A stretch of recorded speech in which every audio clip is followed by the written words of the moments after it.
the inside story of Zohran Mamdani's triumph, and what happens next for New York, a historic upset. In one of the most remarkable upsets in recent New York political history, Zohran Mamdani, age 34, won the 2025 mayoral election in New York City, defeating former Governor Andrew Cuomo, running as an independent, and Republican Curtis Sliwa.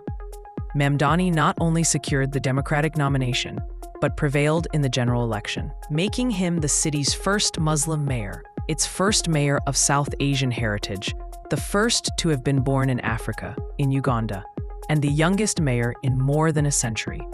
How he did it. 1. From long shot to frontrunner. At the beginning of the year, Mamdani was polling at only around 1% in the crowded Democratic primary field. He leveraged a grassroots campaign with small dollar donations and extensive voter outreach to build momentum through the spring and summer. His upset of Cuomo in the June primary by about 13 points stunned many political watchers. 2. Focus on affordability and everyday issues. Mamdani's platform centered on tackling the high cost of living in New York. Proposals included rent freezes for rent-stabilized units, free city buses, universal childcare, and city-run grocery stores. He reframed his democratic socialist identity not as abstract ideology, but as a practical answer to housing, transit, and cost of living pressures on working-class New Yorkers. 3. Building a multiracial, multilingual coalition. Mamdani reached across communities, actively addressing concerns of Jewish voters, Arab and Muslim communities, immigrant neighborhoods, and young voters. For example, he placed campaign ads in Yiddish language outlets, released Spanish and Arabic language videos, and made a point to publicly denounce anti-Semitism while affirming his Muslim faith. His personal background, born in Uganda, of Indian heritage, raised in New York, helped him connect with immigrant heritage voters in a diverse metropolis. 4. Weathering opponents' baggage and national dynamics. His major opponent, Cuomo, faced his own vulnerabilities, a prior resignation as governor following sexual harassment allegations, and a negative reputation among younger progressive voters. Meanwhile, the broader political environment was favorable to progressive candidates. There was strong youth turnout and a push among many Democrats for candidates outside the traditional establishment. 5. Capitalizing on modern campaign tools.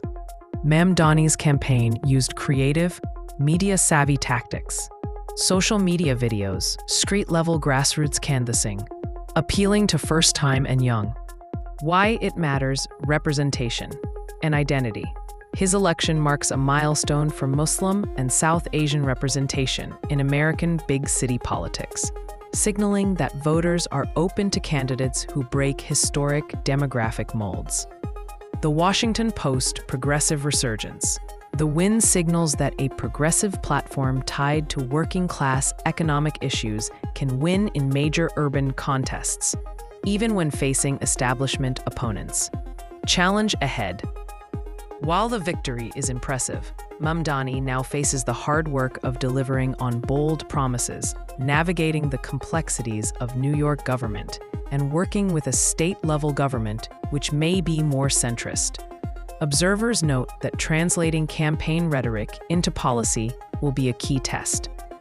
Looking ahead, taking office on January 1, 2026, Mamdani inherits a city with major challenges: housing scarcity, rising costs, transit strain, public safety concerns, and deep inequality. His platform is ambitious: free buses, rent freezes, city-run grocery stores. But the practicalities will involve state cooperation, city budget constraints, and political pushback.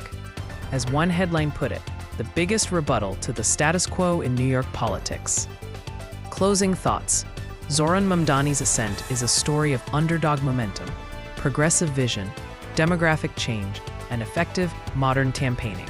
But perhaps its biggest takeaway is the reminder that in cities undergoing economic strains and demographic shifts, voters may be more willing than ever to bet on change over continuity.